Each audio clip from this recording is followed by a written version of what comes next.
So the conflict is going to increase as rivalries, and I forgot an L in there somewhere.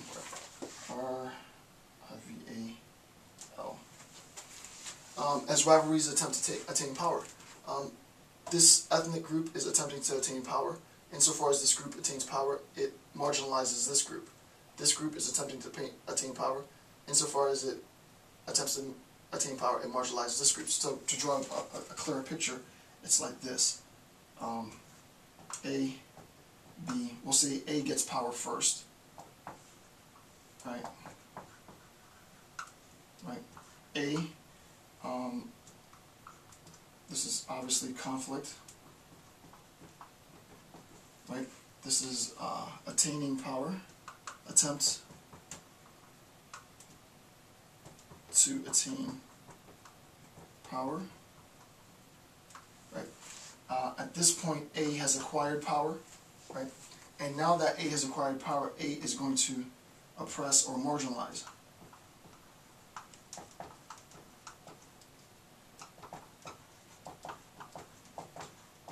Right? So, A and B are vying for power. A actually attains power. Insofar as A attains power, since power has been hegemonized, there can't be a sense in which power is shared between A and B. Therefore, A uses that power in order to further oppress and marginalize members within the ethnic group B. Right? So the whole point of the conflict prior to the acquisition of power is to prevent one's own group from being oppressed. Right? So I'll say that again because that might not be clear.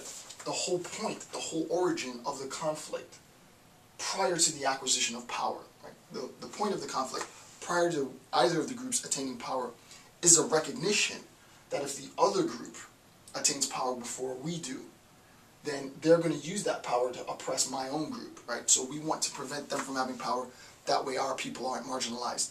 And when we get power, believe we're going to use that power to marginalize. Paulo Freire talks about this in depth, right? He talks about this in depth through Pedagogy of the Oppressed, and specifically he says that in the acquisition of power, those in control cannot use that power to further oppress marginalized populations, right? Freire talks about this emphatically. But that's the idea, right? So that ethnic identity, when we're talking about security dilemmas, right, this is going to pose a significant security dilemma for any state, because what ends up happening is that now the new regime in control of the state is going to use state resources, state power, state influence, and international audience to attempt to justify the targeting and possible extermination of an entire group of people, right? At worst case scenario. At best case scenario, you might have oppression in forms of structural violence and economic disparities between groups, right? At best case scenario, which is itself still a pretty bad state of affairs. The second point is what's known as the aggravating factor.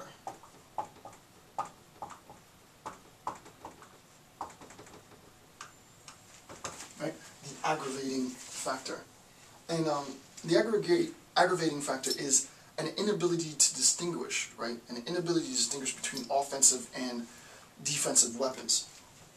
It's a difficulty in determining the proper, or the intended, not the proper, but the intended use of potentially weaponized instruments. I've embedded a link to a posting that I've written in the past. I wrote maybe a year or 2 years ago about the AQ-CON network and its relationship with North Korea and dual-use technology. So the long and short of it, you can click the link and read it yourself, but the long and short of it is that some weaponry have dual functions. You can have civilian functions, or you can weaponize the weapon and have military functions, right?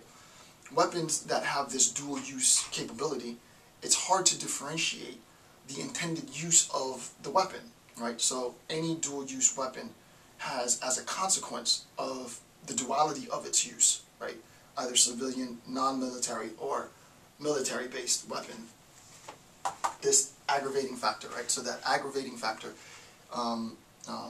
is a consequence of not being able to really identify the intent in the offensive or defensive weapon. What is the weapon going to be used for? Alright, so obviously the aggravating factor is going to exacerbate security dilemma, right? It's a huge dilemma if we're not sure what the intent of the weapons will be. Will the weapons be used defensively? Will the weapons be used offensively? Or moreover, is it the case that we don't even know that there are potentially weaponizable or weaponized weapons there that have, let's say medical use or humanitarian use? If we don't recognize it, then that undermines national security, obviously, right? National security is compromised in those instances. He goes into a very, very interesting account of the parable of the tribes, and I want to take time to really discuss the significance of the parable of the tribes and convey an understanding of it. In the PDF, once you download it and print it, you're not going to be able to see, unless you have a color printer. My printer's not colored. You're not going to be able to see the red. And it's important that you see the red, so either look at it online, the PDF, because it'll preserve the color, or have a color printer so that you can see the significance of this. So we recognize that we have sort of this hegemonized battle for power as undermining security. We have the aggregating factor, which is a consequence of not knowing the intent of weaponry. Is the weapon going to be defensive? Is it going to be offensive? Can the weapon itself be mechanized, and so on? Can the instrument, rather, be mechanized? That undermines security. And then finally, number 3, it's the parable of the tribes.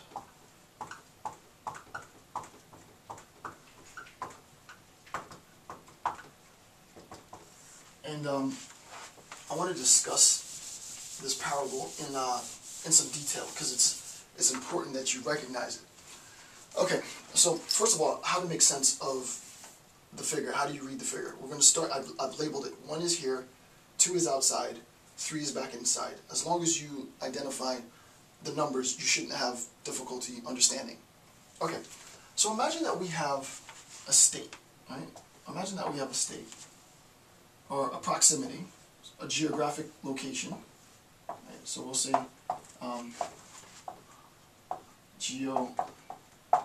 we have a geographic location, right? Here it is. And all the ethnicities are relatively close in proximity, right? The distance between this group, assuming also that the groups have been not intentionally segregated, they just naturally segregated themselves. So we have members of ethnicity A, B, C, and D that live in close proximity. Okay. I'll probably use a different color, right? I should use red, but I don't have red. Anyway, I'll use green. So actually, I won't use any color. Imagine the idea of the parable of the tribes, and this, by the way, the parable of the tribes was introduced by Andrew Schmuckler in his piece, in his book, The Parable of the Tribes: The Problem of Power in Social Evolution. The idea is, if we have different populations, different ethnic groups living within relatively close geographic proximity to each other, and just theoretically, just one of those groups becomes an aggressor for whatever reasons, right? It doesn't really matter.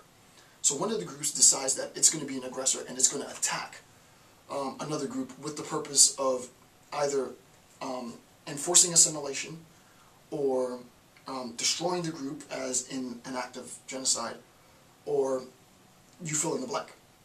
What ends up happening is the use of force by just one member in this group in close proximity transforms the state of the relationships between all members of the group into an inherently, systemically violent state. So let me go slowly through that. So imagine that D, members of population D, attack members of population C, right? So that's number 1. There's a fight that's waged from members of population D, ethnic group D, on C.